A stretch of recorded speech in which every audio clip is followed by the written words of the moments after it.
السلام علیکم ورحمۃ اللہ وبرکاتہ۔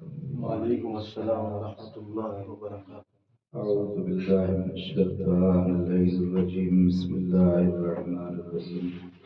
الحمد للہ الذی کان موجودا قبل حدوث الاشیاء ويبقى بعد فناء الاشیاء، تفرد بالاولیۃ والقدم وسمع كل شيء ما عداه بالفناء والعدم، كما قال عز شأنه كل شيء هالك إلا وجهه وكل نفس ذائقة الموت، وقال كل من عليها فان ويبقى وجه ربك ذو الجلال والإكرام، سبحان من لا يخفى عليه اختلاف المياه ولا يعزب عنه معاصي العباد في الخلوات، سبحان الله الذي منه خلقت العباد وإليه المعاد، فمن يعمل مثقال ذرة خيرا يره ومن يعمل مثقال ذرة شرا يره، نشهد أن لا إله إلا هو الملك الذي لا ينازع في ملكه ولا يزاد في حكمه، يعذب من يشاء بما يشاء كيف يشاء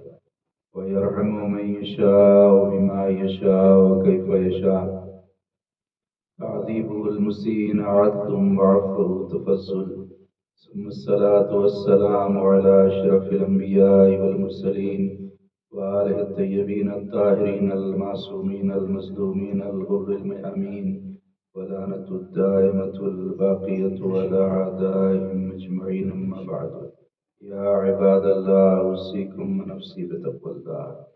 نماز گزاران عزیز، خطبہ اول کی ابتدا میں سب سے پہلے اپنے نفس اور اس کے بعد آپ تمام مومنین کو تقوی الہی، دینداری اور پرہیزگاری کی دعوت دیتا ہوں۔ اس کے ذریعے سے انسان اس دنیا میں اور اس دنیا کے بعد آخرت میں کامیاب اور کامران ہو سکتا ہے۔ ان احسن الحدیث وابلغ الموعظۃ الحسنہ لہو الکلام العزیز الحکیم، بسم اللہ الرحمن الرحیم، والعصر ان الانسان لفی خسر الا الذین آمنوا وعملوا الصالحات وتواصوا بالحق وتواصوا بالصبر۔ اللهم صل على محمد وآل محمد۔ اللهم صل على محمد وآل محمد۔ اللهم صل على محمد وآل محمد۔ اعوذ باللہ من الشیطان اللعین الرجیم، بسم اللہ الرحمن الرحیم۔ الحمد للہ الذی لا الہ الا هو الحلیم الکریم، غافر الذنب وقابل التوب وهو الغفور الرحیم، سبحان من سبقت رحمته غضبه وبسط اليدين بالرحمة، سبحان من لم يكلف نفسا إلا دون وسعها وعفى عن السيئات ولم يجاز بها، إن الله وملائكته يصلون على النبي يا أيها الذين آمنوا صلوا عليه وسلموا تسليما۔ اللهم صل على محمد وآل محمد۔ اللهم صل على سيد المرسلين وشفيع المذنبين نبينا محمد صلى الله عليه وآله وسلم۔ اللهم صل على محمد وآل محمد وعلى إمام المسلمين وقائد الغر المعجلين أمير المؤمنين علي بن أبي طالب۔ اللهم صل على محمد وآل محمد وعلى سيدة النساء العالمين وبصرة خاتم النبيين سيدتنا فاطمة بنت رسول الله صلوات الله عليها۔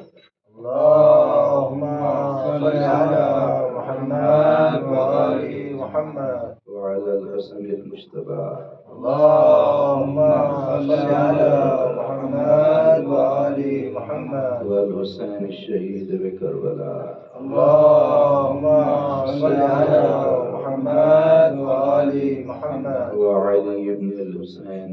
اللهم صل على محمد وآل محمد ومحمد بن علي۔ اللهم صل على محمد وآل محمد وجعفر بن محمد۔ اللهم صل على محمد وآل محمد وموسى بن جعفر۔ اللهم صل على محمد وآل محمد وعلي بن موسى۔ اللهم صل على محمد وآل محمد. محمد بن علي. اللهم صل على محمد وآل محمد. وعلي بن محمد. اللهم صل على محمد وآل محمد. والحسن بن علي عليهم الصلاة والسلام. اللهم صل على محمد وآل محمد. اللهم صل على مولانا صاحب العصر والزمان. اللهم صل على محمد وآل محمد. بسم الله الرحمن الرحيم. اللهم كل وليك الحجة بن الحسن صلواتك عليه وعلى آبائه في هذه الساعة وفي كل ساعة وليا وحافظا وقائدا وناصرا ودليلا وعينا حتى تسكنه أرزك طوعا وتمتعه فيها طويلا. اللهم صل على محمد وآل محمد. بعد يا عباد الله أوصيكم ونفسي بتقوى الله. قال الله تعالى في القرآن الكريم وهو أصدق القائلين وقوله الحق. أعوذ بالله من الشيطان الرجيم. بسم الله الرحمن الرحيم. وقال الرسول يا رب إن قومي اتخذوا هذا القرآن محجورا. نماز گزارن عزیز، سب سے پہلے اپنے نفس کو اور اس کے بعد آپ تمام امین کو تقوی الہی، دینداری اور پرہیزگاری کی دعوت دیتا ہے. اس کے ذریعے سے انسان اس دنیا میں اور اس دنیا کے بعد آخرت میں کامیاب اور کامران ہو سکتا ہے. ماہ مبارک رمضان کے 2 حصہ گزر چکا ہے، 2 عشرے گزر چکے اور 1 حصہ اور 1 عشرہ ماہ رمضان کا باقی ہے. اور آج ماہ رمضان کی 20ویں تاریخ ہے. تو آج خطبے کے ابتدا میں ہی ایک سوال کو آپ کے سامنے پیش کرنا ہے اور اس سوال کے جواب کو آپ کے سامنے ادا کرنا ہے. سوال یہ ہے کہ جو ماہ رمضان میں جو کچھ برکتیں اور رحمتیں ہم دیکھ رہے ہیں، جو ماہ رمضان کی جو یہ رونقیں ہیں، یہ سحری کی رونقیں ہیں، یہ افطار ہے، اور جو کچھ جو روزہ رکھ رہے ہیں لوگ، یہ ساری جتنی بھی رحمتیں ہیں، تو آخر اس کے پیچھے وجہ کیا ہے؟ What's the reason behind? آپ بتا سکتے ہیں کہ ماہ رمضان میں جو اللہ اتنے سارے لوگوں کے گناہوں کو معاف کر رہا ہے؟ دعاؤں میں جیسا کہ ہم پڑھتے رہتے ہیں، زیادہ تر گناہوں کی کوئی دعاؤں میں اگر آپ دیکھیں گے تو گناہوں کی معافی اور جہنم سے نجات کا ذکر ہے کہ پروردگار اجرنا من النار یا مجیر، یعنی ہم کو جہنم کی آگ سے نجات دے دے. اسی طرح جب اعمال کرتے ہیں تو اس میں بھی کہتے ہیں متقائک من النار، یعنی جہنم ان لوگوں میں قرار دے ہم کو کہ جن لوگوں کو تو نے جہنم کی آگ سے نجات دے دیا ہے.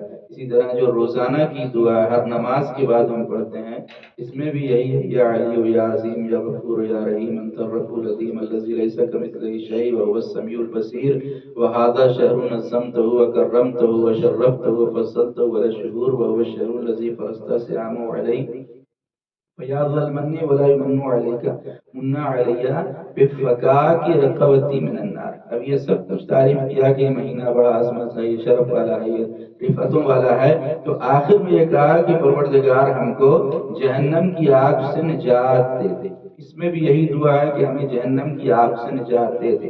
تو یہ مہینہ جو ایسا عظیم مہینہ ہے کہ اللہ نے اس میں سحری کی دعا کو بھی معصومین نے بیان کیا ہے، اسی طرح سے افطار کی دعا بھی ہے، ہر نماز کے بعد کی دعا بھی ہے، روزانہ کی دعا بھی ہے، ہر پل کی دعا آپ کو قرآن مفاتی کے اندر مل جائے گی. اسی طرح سے ہم جو اعمال شب قدر کرتے ہیں یا شب قدر کے دن جو گزر رہے ہیں، اس میں بھی مسلسل ہم دعاؤں کی تلاوت کر رہے ہیں. رات کی روزانہ رات پڑھنے کی دعائیں بہت ساری وارد ہوئی ہیں. تو سوال سب سے اہم ہمارے سامنے یہ ہے کہ ماہ رمضان کی یہ ساری برکتیں اور ساری رحمتیں اور یہ سارے فیوز ماہ رمضان کے، اس کے پیچھے وجہ کیا ہے؟ کہ اتنا بابرکت یہ مہینہ کیوں ہے کہ اللہ اپنے بندوں کے اوپر رحمتوں کو برسا رہا ہے، کتنے سارے بندوں کو اللہ جہنم سے نجات دے رہا ہے روز رات میں، جیسا کہ حدیث میں آیا ہے۔ تو آخر اس کے پیچھے ریزن کیا ہے، اور اس کے پیچھے کارن کیا ہے، اور اس کے پیچھے سبب کیا ہے، اس کے پیچھے علت کیا ہے کہ آخر کیوں یہ مہینہ اتنا باعظمت ہو گیا ہے اور اتنا پر رونق یہ مہینہ ہو گیا ہے؟ تو کیا اس مہینے کی جو رونقیں ہیں وہ سحری کی وجہ سے ہیں کہ ہم 3 بجے سے اٹھ جائیں اور 3 بجے سے سحری کھانا شروع کر دیں؟ کہ سحری کی وجہ سے اس کی رحمتیں ہیں کہ افطاری کی وجہ سے ہے؟ سارے کام کاج چھوڑ کر افطاری بنانے میں 5-6 گھنٹہ عورتیں صرف کر دیتی، تو کیا یہ افطاری کی وجہ سے اتنی ساری رحمت ہے؟ یہ سحری کی وجہ سے ہے؟ کس وجہ سے یہ رحمتیں ہیں؟ سوال ہمارے سامنے یہ ہے۔ تو دیکھیں کہ اللہ نے قرآن مجید کے اندر جب اس عظیم مہینے کی تعارف کروایا اور انٹروڈکشن کروایا تو کس طرح کروایا؟ اللہ نے یہ نہیں کہا کہ یہ ماہ رمضان ہے جس میں افطاری کیا جاتا ہے، یہ ماہ رمضان ہے کہ جو سحری کرنے کا مہینہ ہے، اس میں تم خوب سحری کرو، بلکہ اللہ نے یہ بھی نہیں کہا کہ یہ رمضان ہے جو روزہ رکھنے کا مہینہ ہے۔ یہ کہا اللہ نے جب انٹروڈیوس کرایا ہے اس مہینے کو، تو اللہ نے کہا کہ یہ وہ مہینہ ہے جس میں روزے کو واجب قرار دیا گیا ہے، یہ بھی اللہ نے نہیں کہا۔ تو کس طرح سے اللہ نے تعارف کرایا ہے اس مہینے کا؟ اللہ کہتا ہے شہر رمضان الذی انزل فیہ القرآن، ماہ رمضان وہ ہے جس میں قرآن مجید نازل ہوا ہے، یعنی اس مہینے کی ساری رونقیں، ساری برکتیں ہیں، وجہ کیا ہے؟ نزول قرآن مجید۔ روزہ وجہ نہیں ہے، کیونکہ اس مہینے میں اللہ نے اپنی آخری اور معجزاتی کتاب کو نازل کیا ہے، اس وجہ سے یہ مہینہ اتنا بابرکت بن گیا ہے، اور اس مہینے سے اس کی وجہ سے اللہ اپنے بندوں کے اوپر رحمت نازل کر رہا ہے۔ اسی لیے آپ دیکھیے سال کے 12 مہینوں میں جو سب سے بڑا مہینہ ہے وہ ماہ رمضان ہے، اور ماہ رمضان میں بھی جو مرکز ماہ رمضان ہے وہ کیا ہے؟ جو ماہ رمضان میں بھی سب سے زیادہ اہمیت ہے جس کی، وہ کیا ہے؟ وہ شبہ قدر ہے۔ اور شبہ قدر کی اہمیت کیوں ہے؟ اس کے لیے اللہ کہہ رہا ہے کہ لیلۃ القدر خیر من الف شہر، شب قدر 1000 مہینے کی راتوں سے افضل ہے۔ خیر من الف شہر تنزل الملائکۃ والروح فیہا باذن ربہم من کل امر سلام، اس میں ملائکہ نازل ہو رہی ہیں، روحیں نازل ہو رہی ہیں، ہر چیز کے لیے سلامتی ہے طلوع فجر تک۔ تو آخر یہ شب قدر اتنی باعظمت کیوں ہے کہ ایک رات ہے لیکن 1000 مہینے کی راتوں سے اس میں کی ہوئی عبادت افضل ہے؟ تو آخر وجہ کیا ہے؟ اس کی وجہ کو بھی اللہ نے پہلی ہی آیت میں بیان فرمایا۔ کیوں ہے اتنی باعظمت شب قدر؟ انا انزلناہ فی لیلۃ القدر، اس لیے کہ ہم نے قرآن مجید کو شب قدر میں نازل کیا ہے، یعنی شب قدر کی بھی عظمت اسی وجہ سے ہے کیونکہ شب قدر میں اللہ نے اپنی آخری کتاب کو نازل کیا ہے۔ تو دیکھا آپ نے، اس سوال کا جواب آپ کے لیے واضح ہو گیا کہ کیوں ہے یہ مہینہ اتنا باعظمت؟ کیونکہ اللہ نے اپنی آخری کتاب، اپنی لاسٹ اینڈ فائنل ہولی بک کو اللہ نے اس مہینے میں نازل کیا ہے، اس وجہ سے اس مہینے کی اتنی عظمت ہے اور شب قدر کی اتنی اہمیت ہے۔ اسی لیے اللہ نے قرآن مجید کو ناسخ بنا کر بھیجا۔ ناسخ یعنی منسوخ کرنے والی کتاب۔ جب قرآن آئی توریت، زبور، انجیل کیا ہوئی؟ کینسل ہو گئی۔ توریت بھی کینسل ہو چکی ہے، انجیل کینسل ہے۔ اب اس کو کیا کہتے ہیں؟ کتب ضالہ کہتے ہیں۔ توریت، انجیل اور زبور کو کتب ضالہ کا مطلب یہ کیسی کتابیں ہیں؟ گمراہ کرنے والی کتاب ہے۔ توریت پڑھے گا کوئی آج تو گمراہ ہو جائے گا، راستے سے بھٹک جائے گا، اس لیے کہ ویسی نہیں ہے جیسی آسمان سے آئی تھی۔ توریت میں چینجنگ کر دی گئی۔ انجیل میں آج جو بائبل ہے وہ کیتھولک کی الگ ملے گی، پروٹسٹاں میں اس میں فرق ملے گا، بائبل بھی الگ الگ ملے گی۔ کیوں؟ ماننے والوں نے اس میں چینجنگ کر دی۔ زبور ہے لیکن اس میں بدلاؤ کر دیا گیا۔ تینوں کتابوں اس لیے اللہ نے کہا یہ اب کینسل ہو گئی ہے، اب لاسٹ اینڈ فائنل بک بنا کر ناسخ بنا کر قرآن مجید کو بھیجا ہے۔ اور اب یہ قرآن ایک ایسی کتاب ہے کہ کسی کے اندر ہمت نہیں ہے کہ اس کے زیر و زبر کو بھی بدل دے۔ کیوں؟ انا نحن نزلنا الذکر وانا لہ لحافظین، قرآن کو ہم نے نازل کیا، اس کی حفاظت کی ذمہ ذمہ داری بھی ہم نے لی۔ اب قرآن میں کوئی بدلاؤ نہیں کر سکتا ہے، قرآن کو کوئی چینج نہیں کر سکتا ہے، کیونکہ قرآن کی حفاظت کی ذمہ داری ہم نے لی ہے۔ تو اللہ نے ذمہ داری لی، لہذا قرآن کو اب کوئی بدل نہیں سکتا۔ اسی طرح حضرت موسیٰ کو اللہ نے معجزہ دیا، یہ عصا کا معجزہ حضرت موسیٰ کے لیے کہ یہ عصا ہے اور جاتے ہیں جہاں پر چاہتے ہیں، کبھی سانپ بن جاتا ہے تو کبھی یہ دریائے نیل میں راستہ بنا دیتا ہے، جب جو چاہتے ہیں اس عصے کے ذریعے سے حضرت موسیٰ معجزہ دکھاتے ہیں۔ لیکن یہ اس زمانے تک تھا، آج حضرت موسیٰ کا عصا معجزہ نہیں۔ حضرت عیسیٰ نے معجزات دکھائے، مردوں کو زندہ کیا، پورے مادر ذات کو شفا دی، جو گھوڑ کے مریض تھے، سفید داغ کے مریض تھے، ان کو بھی شفا دے دی۔ لیکن حضرت عیسیٰ کے معجزات ان کے زمانے تک تھے۔ حضرت نوح کا معجزہ کشتی ان کے زمانے تک تھی، آج وہ کشتی معجزہ نہیں ہے۔ لیکن قرآن مجید ایک ایسا معجزہ بنا کر اپنے آخری نبی کے اوپر اللہ نے نازل کیا ہے کہ یہ صبح قیامت تک میراکل ہے، صبح قیامت تک معجزہ ہے۔ دنیا جتنی ایڈوانس ہو جائے، لیکن یہ قرآن مجید ہے جو کبھی پرانی ہونے والی کتاب نہیں ہے، جو کبھی بھی قرآن مجید ختم ہونے والی کتاب نہیں ہے۔ دیکھیں یورپ میں جب قرآن مجید کو جلایا گیا، ابھی امریکہ میں جو واقعہ پیش آیا تھا، تو آیت اللہ ابراہیم رئیسی جب گئے UN میں تو انہوں نے قرآن مجید کو اپنے ہاتھ میں لے کر دکھا دیا اور بتا دیا کہ یہ قرآن مجید ہے، اس کے ظاہر کو، جس کے پیج کو تو لوگ جلا سکتے ہیں، لیکن جو اصول قرآن مجید نے دیے ہیں، جو ضابطۂ حیات قرآن مجید نے دیا ہے، اس کو کوئی مٹا نہیں سکتا ہے، اس کو کوئی جلا نہیں سکتا ہے، اس کو کوئی ہرا نہیں سکتا ہے۔ قرآن مجید کے مقابلے میں آج تک کوئی کتاب نہیں آ سکی۔ تو قرآن مجید کو لوگ مٹانے کی کوشش کر رہے ہیں، قرآن مجید کو جلانے کی کوشش کر رہے ہیں، لیکن جلا نہیں سکتے، قرآن مجید کو مٹا نہیں سکتے، اس لیے کہ اس کی حفاظت کی ذمہ داری خدا نے لی ہے۔ تو قرآن مجید ایک ایسی کتاب ہے کہ جو تمام کتابوں کی سردار ہے۔ جس مہینے میں نازل ہوئی وہ مہینہ تمام مہینوں کا سردار، جس رات میں نازل ہوئی وہ رات تمام راتوں کی سردار، جس شہر میں نازل ہوئی وہ شہر تمام شہروں کا سردار، اور جس نبی پہ نازل ہوئی وہ نبی تمام نبیوں کا سردار، اور جو فرشتہ لے کر نازل ہوا وہ فرشتہ تمام فرشتوں کا سردار۔ نزل بہ الروح الامین علی قلبک، یہ قرآن ایک ایسی کتاب ہے جس کو روح الامین قلب پیغمبر پر لے کر نازل ہوئے ہیں۔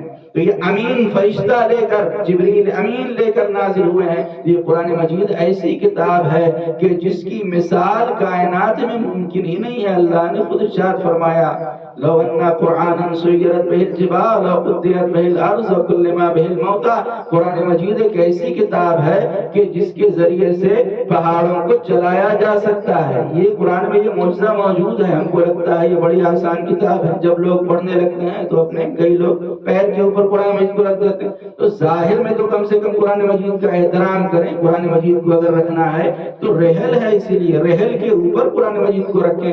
آپ کو لگ رہا ہے کہ یہ بڑی آسان سی چھوٹی سی کتاب ہے اور کتنا وزن ہوگا اس کا، 500 گرام وزن ہوگا، لیکن اتنا وزن ہے کہ اللہ کہہ رہا ہے اگر پہاڑ پر نازل کر دوں تو پہاڑ ریزہ ریزہ ہو جائے، چکنا چور ہو جائے، سرما سرما ہو جائے۔ قرآن مجید ایسی وزنی کتاب ہے کہ جس کو کلما بہ الموتى، جس کے ذریعے سے مردوں کو زندہ کیا جا سکتا ہے، اور قطعت بہ الارض، اور یہ وہ کتاب ہے جس کے ذریعے سے زمین کے فاصلوں کو بہت جلدی طے کیا جا سکتا ہے۔ جب حضرت سلیمان نے دیکھا قرآنی واقعہ ہے کہ ہدہد غائب ہے، تو کہا اگر ہدہد نہیں آیا، کوئی اچھی خبر نہیں لایا تو لآذبحنہ، تو ہم اس کو ذبح کر دیں گے۔ جب ہدہد آیا تو اس نے کہا ہم نے ایک ملک دیکھا ہے، ملک سبا، اور وہاں کے لوگ سورج کی پرستش کرتے ہیں، اور وہاں کی شہزادی ہے بلقیس۔ تو جناب سلیمان نے کہا کون ہے جو تخت بلقیس کو میرے سامنے لے آئے؟ تو آصف ابن برخیہ کھڑے ہوئے، انہوں نے کہا کہ میں چشم زدن میں تخت بلقیس کو لے کر آؤں گا۔ کیوں؟ چشم زدن یعنی آنکھوں کا پھلکنا، آنکھوں کو بند کرنا اور کھولنا، اتنا آپ کیجئے گا اور تخت بلقیس آ جائے گا سامنے۔ تو کیوں؟ قرآن مجید نے کہا کیونکہ ان کے پاس علم من الکتاب تھا، قرآن کا علم تھا، اس لیے کتنا دور تھا ملک سبا، لیکن ملک سبا سے تخت بلقیس کو بلقیس کے ساتھ حضرت سلیمان کے سامنے حاضر کر دیا آصف نے برخیہ نے، کیونکہ قرآن مجید کا علم تھا ان کے پاس۔ تو اب یہاں تک کی جو تمہید ہم نے آپ کے سامنے بیان کی کہ قرآن مجید ایک عظیم لا لافانی و لازوال و ہمیشہ رہنے والی کتاب ہے. لیکن پھر ہمارے سامنے سوال یہی پیدا ہوتا ہے کہ ہماری زندگی میں قرآن مجید کی کیا اہمیت ہے؟ ہم نے قرآن مجید کے لیے کیا کیا ہے؟ ہم قرآن مجید کو پریورٹی دیتے ہیں اپنے سارے کاموں میں یا نہیں؟ ہم کتنا قرآن مجید کو پڑھتے ہیں؟ ہم کتنا قرآن مجید پر عمل کرتے ہیں؟ تو سنیے، اللہ جواب دے رہا ہے، میری طرف سے نہیں، اللہ کہہ رہا ہے سورہ فرقان آیت نمبر 30، وقال الرسول یا رب ان قومی اتخذوا هذا القرآن مہجورا. قیامت کے دن ہمارے آخری نبی حضرت محمد مصطفیٰ صلی اللہ علیہ وآلہ وسلم اللہم صلی علی محمد وآلہ محمد اللہ کی بارگاہ میں شکایت کریں گے. وقال الرسول یا رب، اے میرے رب، اے میرے پروردگار، میری قوم نے قرآن کو چھوڑ دیا تھا، یعنی مسلمانوں نے قرآن مجید کو ترک کر دیا تھا. اے ہمارا پروردگار، مسلمانوں تاری کتاب نے منہ کی دی تھا. یہ پیغمبر اسلام شکایت کریں گے قیامت کے دن جو قرآن مجید کے اندر موجود ہے. اس کا مطلب یہ ہے کہ آج مسلمانوں نے قرآن مجید کو چھوڑ دیا ہے. آج ہم قرآن مجید سے غافل ہو گئے ہیں، قرآن مجید کی طرف دھیان ہمارا نہیں ہے. اور اسی طرح سمجھ سکتے ہیں بڑی آسانی سے کہ جب کھانے پینے کا پروگرام ہوتا ہے تو بیٹھنے کے لیے کرسی بھی بڑی مشکل سے ملتی ہے، لیکن جب قرآن خوانی ہوتی ہے تو کوئی قرآن پڑھنے والا نظر نہیں آتا ہے. 3 آدمی 4 آدمی، مشکل سے 5 آدمی قرآن خوانی کے لیے ہو جاتے ہیں. لیکن جب کھانے پینے کا معاملہ آتا ہے تو بھیڑ کی بھیڑ آ جاتی ہے. تو یہ ایسا مقام ہے کہ جو چلو بھر پانی میں ڈوب مرنے کا مقام ہے. چلو بھر پانی، جو تھوڑا سا پانی چلو بھر ہو اس میں ڈوب مرنے کا یہ مقام ہے کہ ہر کام کے لیے وقت ہے، سب کام کرنے کے لیے تیار ہیں، گھنٹوں افطاری بنانے میں صرف کرنے کے لیے تیار ہیں، شہری میں 3 بجے سے اٹھ کر ہی کھانا پینا تازہ کھانا پکانے کے لیے تیار ہیں. لیکن قرآن مجید کے لیے وقت نہیں. جب صبح اٹھتے ہیں تو سب سے پہلے دیکھتے ہیں کہ میرے دوستوں نے میرے کیا میسج بھیجا ہے واٹس ایپ کے اوپر، لیکن یہ ٹائم نہیں ہے کہ کھول کر قرآن مجید کو دیکھیں کہ میرے پروردگار نے مجھے کیا میسج بھیجا ہے.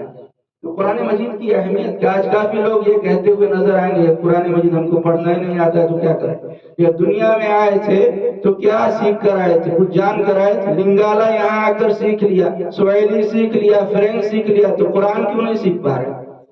جب ساری زبانوں کو سب کچھ تو دنیا میں آ کر سیکھا ہے، دھندا کرنا دنیا میں سیکھا ہے، بزنس کرنا دنیا میں سیکھا، ساری چیزیں دنیا میں آ کر سیکھی، تو قرآن کیوں نہیں سیکھ پا رہے ہیں؟ جبکہ اللہ قرآن میں کہہ رہا ہے وَلَقَدْ يَسَّرْنَا الْقُرْآنَ لِلذِّكْرِ فَهَلْ مِن مُدَّكِّرٍ.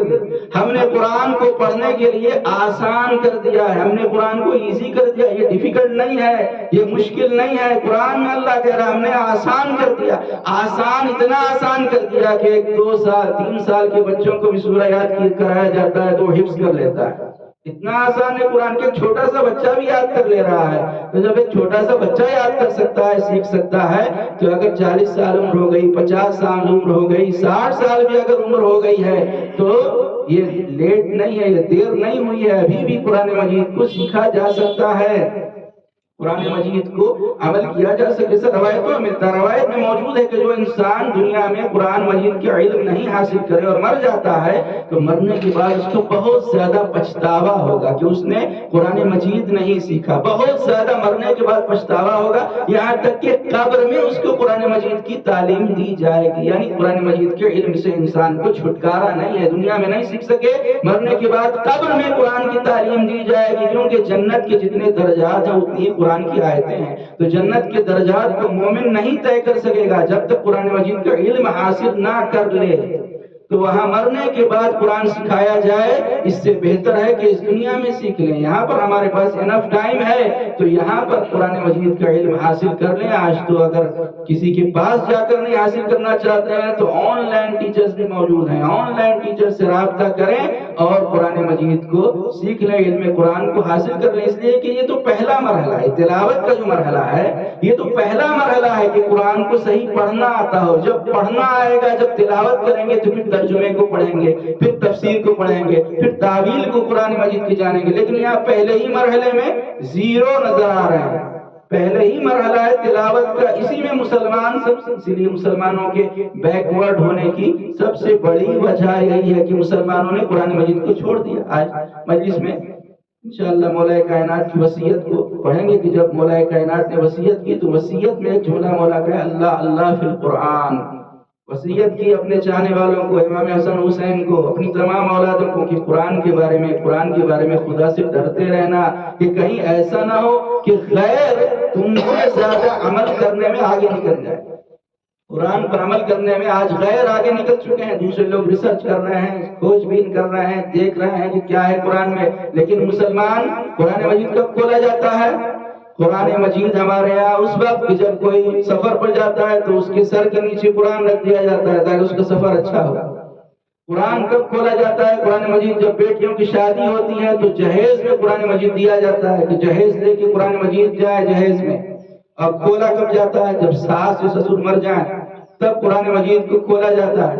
جب گجرات میں ہم تھے تو کسی نے کہا کہ مولانا یہاں پر ایک ایسا واقعہ ہوا کہ کسی نے آ کے مولانا سے کہا کہ مولانا جان جائے چھے، تو مولانا قرآن ڈھونڈنے لگے کہ یعنی شاید کسی کی جان نہیں نکل رہی ہے تو سورہ یاسین پڑھنے کے لیے جائے، تو جان جائے چھے تو قرآن ڈھونڈنے لگے تو ان سے بتایا گیا کہ کوئی مر نہیں رہا بلکہ جان جائے چھے یعنی بارات جا رہی ہے۔ تو قرآن مجید کب پڑھا جاتا ہے؟ جب کسی کی جان نہیں نکلتی ہے، مشکل ہوتی ہے جان نکلنے میں، تو مولانا کو بلایا جاتا ہے کہ سورہ یاسین پڑھ دے تاکہ جلدی اس کی جان نکل جائے۔ تو قرآن مجید آیا تھا کس لیے؟ قرآن آیا تھا مردوں کو زندہ کرنے کے لیے، لیکن ہم زندوں کو مارنے لگے قرآن پڑھ کر، یہ الٹا کام کرنے لگے۔ قرآن آیا ہے زندگی دینے کے لیے، قرآن آیا ہے حیات دینے کے لیے، لیکن ہم الٹا کرنے لگے قرآن مجید کے۔ اب عام طور پر آپ دیکھیے جب مجلس ہوتی ہے تو کیا لوگ فوراً نعرہ لگاتے نعرہ حیدری، تو سب یا علی، جب مجلس میں آتے ہیں تو روتے ہیں کہ یا حسین، ماتم کرتے ہیں یا حسین یا حسین۔ تو مولا کائنات اور امام حسین کی زندگی میں قرآن آپ دیکھیے تو ہمارے مولا وہ ہیں کہ جب دنیا میں آئے ہیں تو قرآن کے نازل ہونے سے پہلے قرآن کی تلاوت کر کے سنا رہے ہیں، دست رسالت پہ قرآن پڑھ رہے ہیں، اور امام حسین جن کو ہم رو رہے ہیں نو کے نیزہ سے بھی قرآن کی تلاوت کر کے بتا رہے ہیں کہ ہمارے سر و تن میں جدائی کر سکتے ہو، قرآن اور اہل بیت میں جدائی نہیں کر سکتے ہو۔ تو جو کہہ رہا ہے کہ ہم علی والے ہیں حسین والے ہیں تو قرآن مجید کو کیسے چھوڑ سکتا ہے؟ جبکہ پیغمبر اسلام نے فرمایا علی مع القرآن والقرآن مع علی، علی قرآن کے ساتھ ہے، قرآن علی کے ساتھ۔ اس کا مطلب یہ ہے کہ جو علی کو لینا چاہتے ہیں تو قرآن کو بھی لینا ہوگا، قرآن کو چھوڑ کر علی کو نہیں لے سکتے۔ قرآن و علی دونوں ساتھ ساتھ ہیں، تو اس کا مطلب یہ ہے کہ جو آدمی یا علی کہہ رہا ہے یا حسین کہہ رہا ہے قرآن کو چھوڑے ہوئے ہے تو نہ وہ یا علی کو لے سکتا ہے نہ یا حسین کو لے سکتا ہے۔ اور اسی لیے پیغمبر اسلام نے فرمایا کہ قیامت کے دن تین چیزیں شکایت کریں گی۔ عالم شکایت کرے گا، ایک جگہ پر موجود تھا، ایک قوم میں موجود تھا، کسی نے سوال نہیں کیا۔ مسجد شکایت کرے گی کہ ایک شہر میں تھی لیکن کوئی نماز پڑھنے نہیں آیا۔ قرآن مجید شکایت کرے گا، موجود تھا، گرد غبار جم رہی تھی لیکن کوئی قرآن کا تلاوت کرنے والا نہیں تھا۔ اس لیے دنیا میں بہت سارے لوگ ہیں جو کہتے ہیں کہ ہم پیغمبر اسلام سے نزدیک ہیں، ہم پیغمبر کے چاہنے والے ہیں، ہم مسلمان ہیں، ہم کلمہ گو ہیں، لیکن دیکھیں پیغمبر اسلام نے کس کے لیے فرمایا؟ پیغمبر فرماتے ہیں خیرکم من تعلم القرآن وعلمہ، تم میں سب سے بہتر وہ ہے جو قرآن سیکھے اور دوسروں کو قرآن سکھائے۔ سب سے بہتر امت میں وہ لوگ ہیں جو قرآن پڑھتے ہیں اور دوسروں کو قرآن کی تعلیم دیتے ہیں۔ اس لیے حدیث میں ملتا ہے کہ جس طرح سے لوہے کے اوپر زنگ لگ جاتا ہے، آپ نے دیکھا ہوگا لوہے پر جب زنگ لگ جاتا ہے تو ایک خاص پیپر آتا ہے، اس سے گھسنا پڑتا ہے تو زنگ صاف ہوتا ہے۔ پیغمبر فرمایا جس طرح لوہے پر زنگ لگ جاتا ہے اسی طرح انسان کے دل پر بھی زنگ لگ جاتا ہے۔ تو پوچھا گیا یا رسول اللہ دلوں پر جو زنگ لگ گیا اسے دور کیسے کیا جائے؟ تو آپ نے فرمایا تلاوت قرآن کے ذریعے۔ دلوں پر زنگ لگ گیا ہے تو قرآن کی تلاوت سے دلوں کے زنگ کو دور کیا جا سکتا ہے۔ بہت سے لوگ دنیا میں ملتے ہیں، آپ کو بھی ملے ہوں گے، کہ جو کہتے ہیں ہمارے گھر میں تو جن ہے، بھوت ہے اور سایہ ہے اور کسی نے کچھ کر دیا ہے، گھر میں بڑی پریشانی ہے، برکت نہیں ہے، رحمت نہیں ہے، کیا کریں؟ کچھ تعویذ دے دی۔ ایک ایک کے پاس تعویذ مانگنے کے لیے لوگ جاتے ہیں، تعویذ دیتے گھر میں رحمت آ جائے، برکت آ جائے، پریشانی تو لوگ کیا کریں؟ پیغمبر اسلام نے علاج بتایا، نوروا بیوتکم بتلاوت القرآن، اپنے گھروں کو قرآن کی تلاوت سے نورانی کر لو، ولا تتخذوها قبورا كما فعلت اليهود والنصارى، اور اپنے گھروں کو قبر مت بناؤ جیسے یہودیوں اور عیسائیوں نے بنا دیا کہ کب پڑھتے ہیں قرآن، کب پڑھتے ہیں مذہبی کتاب، عبادت کب کرتے ہیں؟ جب کلیسا میں جاتے ہیں، جب اگلیس میں جاتے ہیں تب جا کر عبادت کرتے ہیں۔ نہیں، پیغمبر نے فرمایا اپنے گھروں میں قرآن کی تلاوت کرو، گھر میں تلاوت کریں گے تو گھر میں نور آئے گا۔ اس لیے حدیث میں ہے کہ جس گھر میں صبح کے وقت قرآن کی تلاوت کی جاتی ہے وہ گھر ایسے ہی زمین والوں کے لیے چمکنے لگتا ہے، آسمان والوں کے لیے اس طرح زمین والوں کے لیے ستارے چمکتے ہیں۔ ہمارے لیے ستارے چمکتے ہوئے نظر آتے ہیں، ایسے ہی آسمان والے جب زمین کی طرف دیکھتے ہیں تو وہ گھر چمکتے رہتے ہیں کہ جہاں قرآن مجید کی تلاوت کی جاتی ہے۔ لہٰذا آخر میں اللہ کی بارگاہ میں دعا کرتے ہیں کہ پروردگار ہم سب کو تیری آخری کتاب قرآن مجید کو پڑھنے کی، اس کو سمجھنے کی اور اس پر عمل کرنے کی توفیق کرامت فرما۔ پروردگار ہم سب تیرے گناہ گار بندے ہیں، ہمارے تمام گناہان کبیرہ اور صغیرہ کو معاف فرما۔ ہمیں جو لوگ پریشان حال ہیں ان کی پریشانیوں کو، دکھ اور تکلیفوں کو دور فرما، جو مقروض ہیں ان کا قرضہ خزانہ غیب سے عطا فرما، جو بیمار ہیں انہیں شفاء عاجل و کامل عطا فرما، تمام مومنین کے رزق اور روزی میں خیر و برکت عطا فرما۔ ہم لوگ جو مشکلات کا شکار ہیں پروردگار ان تمام مشکلات اور پریشانیوں کو دور فرما۔ پروردگار اس ملک میں اور اس شہر میں امن اور امان کو قائم فرما۔ پروردگار پرچم اسلام کو سربلندی و شرف عطا فرما، پرچم کفر و نفاق کو سرنگوں فرما، دشمنان اسلام کو نیست و نابود فرما۔ ہمارے مولا و آقا ہمارے سید و سردار امام زمانہ کے ظہور میں تعجیل فرما۔ ہم سب کو اپنے مولا و آقا کی مخلص غلاموں و جانثاروں میں شمار فرما۔ اللہم اغفر للمؤمنین والمؤمنات والمسلمین والمسلمات الاحیاء منهم والاموات، تابع بیننا وبینهم بالخیرات انك مجيب الدعوات انك على كل شيء قدير۔ بسم الله الرحمن الرحيم، انا اعطيناك الكوثر فصل لربك وانحر ان شانئك هو الابتر۔ والسلام عليكم ورحمة الله وبركاته۔ وعلیکم السلام۔